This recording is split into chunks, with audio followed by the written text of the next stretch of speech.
मास्टरचा विषयच राहिला नाही पूर्ण वाटत. आणि तसं विचार केलं तर मग ह्याचा व्हिडिओ पण बघितला मी युट्यूबला, मानवी आरोग्यास हानिकारक आहे तर तसं काय विषय नाही. डेटॉल म्हणजे तुम्ही ते आता निर्जंतुकीकरणासाठी एक नंबर आहे माझ्या मते. बाकी त्याची कंपनीचं घेण्यापेक्षा ते चांगलं. आणि कंपनीचं काय मिळू शकतं आपल्याला जर घ्यायचं डिप कप मध्ये? डिप कप मध्ये आहेत की त्यांचं हेस्टरचं पण आहे. पण आणि जर आपण विचार केला तर इफेक्टिव्ह कुठलं दोघातलं? Dettol compulsory. मी 5 लिटरचा ड्रम फेकून दिला अजून सकाळ. बर ते काय होतं आता डिप कप द्यायचं म्हणलं ना, काय होतं आता समजा 4 सड बरोबर एखाद्या ह्याला मस्टर्ड दिसायचं सब क्लिनिक, ते काय डोळ्यांना दिसत नाही. त्याचं आपण ह्याला लावलं इकडं साहजिकची गोष्ट आहे. काय होणार आहे इकडं?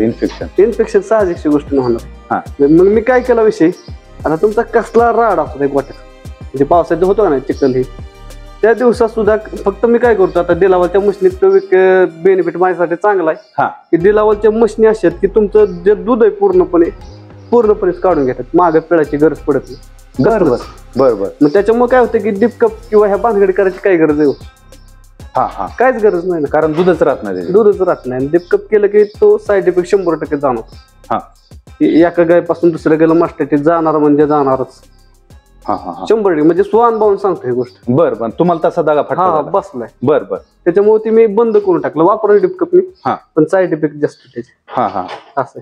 आणि आता ही साईड इफेक्ट परत अजून म्हणजे की आपण प्रिकॉशन म्हणून करायचो ते जास्तच त्रास व्हायचा. हो है ना. एका सडाला असलं तर दुसऱ्या सडाला होत 100% होत. आता मस्टर्डीजचा काय त्रास वाटतोय का तुम्हाला? काहीच नाही, 0 मस्टर्डीज संपूर्ण फार्म मध्ये. 3 वर्ष झाली ते सुद्धा. बरं म्हणजे किती तुमचं पावसाचा चिखल असू द्या मास्टर्डीज होऊ शकत नाही मुक्त गोट्यामुळं. हो नाही डेटॉल वापरल्यामुळे. बरं म्हणजे ते चांगली गोष्ट आहे. आता प्रमाण कसं घेता तुम्ही ते डेटॉल? आता जास्तीत जास्त माहिती आहे का, एक मग असले 1 लिटरला त्याला जास्तीत जास्त एक 5 ते 6 ml वापरायचं, पाण्यात टाकायचं. बरोबर आहे. आणि ते फडक्याने फक्त कास पुसून घ्यायची, एवढंच करायचं. बरं बाकीचं काहीच करायचं. डिप कप सारखं वापरायचंच नाही. काय नाही. पुसून घेतल्यावर ज्यावेळेस तुमचं निर्जंतुकीकरण सट झालं त्याला मशीन लावून म्हणजे काय प्रॉब्लेम येऊ शकत नाही ना पुढे. बरोबर. आता ह्यांचं काय होतं की तेवढं प्रमाण ते काम नाही करत. ह्यांचे ज्या आहेत प्रोडक्ट ते काय तेवढं काम नाही करत माझ्या दृष्टिकोन. त्याच्यामुळे ते योग्य वाटतंय असं मला तर काही कुठं वाटत नाही. किती खर्च आला तुम्हाला पार्लर साठी?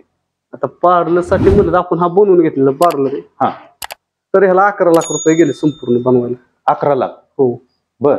म्हणजे स्ट्रक्चर्स आहेत तुमच्या सगळे. किती गरजेचं वाटतंय तुम्हाला? खूप वसूल झाले का 11 लाख? आता तसे एक 6 महिने झालं चालू केलाय. बरं. आता एक म्हणजे लेबर कॉस्ट 100% कमी होती. लेबर तुम्हाला खूप कमी लागतं. एका माणसावर संपूर्ण फार्म मॅनेज होऊ शकतो पूर्णपणे. चाऱ्यापासून ते तुमच्या दारा हे सगळं करण्यापर्यंत असं. बरं. कसं चालतं ह्याचं नियोजन तुमचं? आता 6 गाय त्या इथं उभा राहतात, खाली 6 गाय पानवायची आणि मशीन लावून टाकायची. म्हणजे तो आपण खाली जाऊ शकतो? खाली जाऊन आपण ते मशीन लावायचं. हो. बरं. माझा बकेट पार्लर आहे, सेन्सर आहे, त्या बाकीच्या आहेत गोष्टी. बर. पण त्याची काही मला अशी गरज वाटत नाही. म्हणजे की आपलं कॉस्ट म्हणजे की पैसा विनाकारण घालून पण काही चव नाही ना. ज्यावेळेस तुमच्या 100-150 काय होतील त्यावेळेस ते योग्य. पण आता मला गरज वाटत नाही त्या गोष्टी. म्हणजे तुमच्याकडे आता हे बकेटच आहे? हो बकेट. आता बकेट मध्ये काय होतं फक्त एक त्रासदायक की फक्त केंड काढताना त्रास वर. बर. कारण हे काढणं पण एवढं सोपं नाही असं. तेवढंच एक म्हणजे डिसएडव्हान्टेज आहे ह्याच्यात. कायच. आता हे मजुरांना याच्या ट्रेनिंग द्यावं लागतं? द्यावं लागतं ना. ट्रेनिंग तर दिलंच पाहिजे सगळ्यांना. काय यातलं महत्वाचं काय किंवा सांगावं लागतं थोडस. डेटॉल कसा मारायचा, मशीन कशी लावायची, मशीन म्हणजे किती वेळाने काढली पाहिजे, त्याचं दूध संपले की नाही, हे बारीक गोष्टी ते संपूर्णपणे आपण लेबरला ट्रेन करून शिकवतो. बर. आता हे कसं केलंय स्ट्रक्चर तुम्ही? दूध कुठून कुठं जात आहे? आता हे जे ते बकेट मध्ये नॉन टच दूध आहे? हो पूर्णपणे. म्हणजे आता हे बकेट मध्येच दूध जात? हो डायरेक्ट. आणि डायरेक्ट बकेट मधून कंपनीचे कॅन आहेत त्या कॅन मध्ये आपण देतो. बरं. याला लाईट लागते का? हो लागते ना. का तुमच्याकडे जनरेटर पण आहे? म्हणजे लाईट ज्यावेळेस नसेल तर साधारणतः माणूस 70-60 गाय पिऊन नाही शकत. बरोबर. त्यावेळेस जनरेटर हे सगळे. म्हणजे जनरेटरची व्यवस्था केली? हो आहे की. मशीन आहेत सगळे.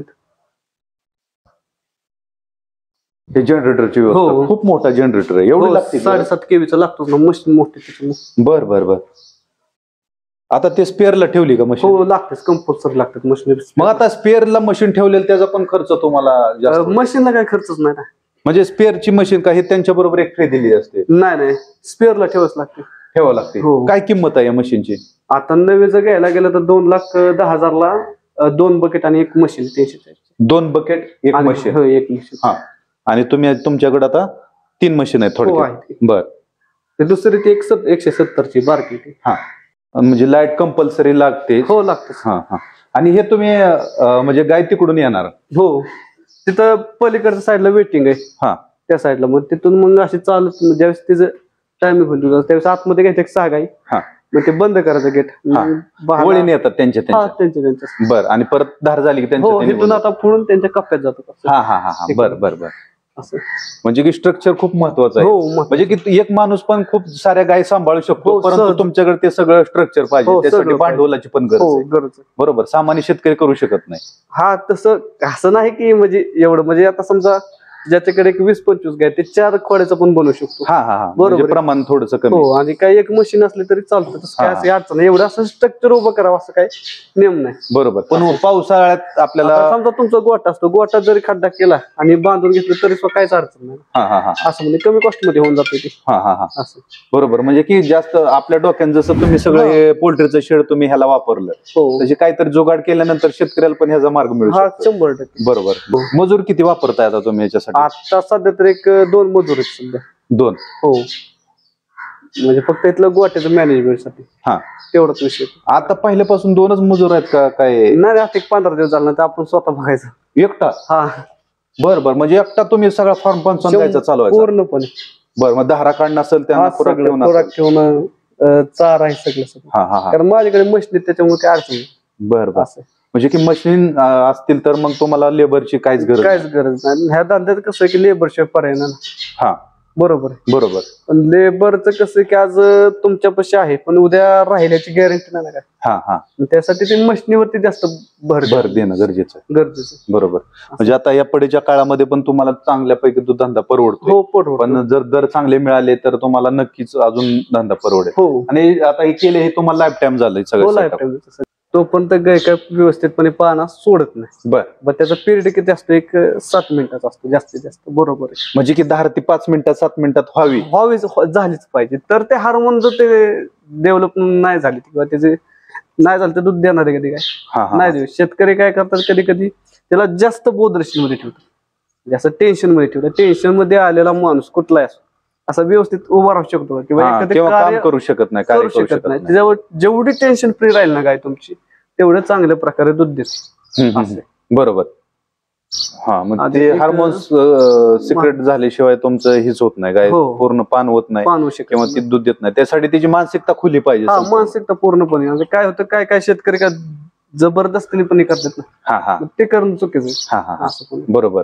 हे सगळ्या गोष्टी आहेत तर ह्याचं कुठंतरी आपण अभ्यास करणं गरजेचं हा. आहे. दूध का देत नाही गाय, बरोबर. तिची मानसिकता मनमुक्त गोटा असणं गरजेचं आहे. हा, गरजेचं आहे. हा हा. बरोबर. म्हणजे तुमच्याकडे अजून 100 गाय झाल्या तर तुम्ही व्यवस्थित हँडल हो, बरोबर आहे. निश्चित. म्हणजे तुमचं हे पार्लर आहे, हे पार्लर बघून अजून शेतकरी, आणि आता हे सगळ्या डेटॉलचा वास येतोय, म्हणजे की संपूर्ण टोटली निर्जंतुक विषय वाटतोय. हो, बरोबर. खूप खूप धन्यवाद महेश दादा की तुम्ही पार्लर बद्दलची माहिती दिली. धन्यवाद.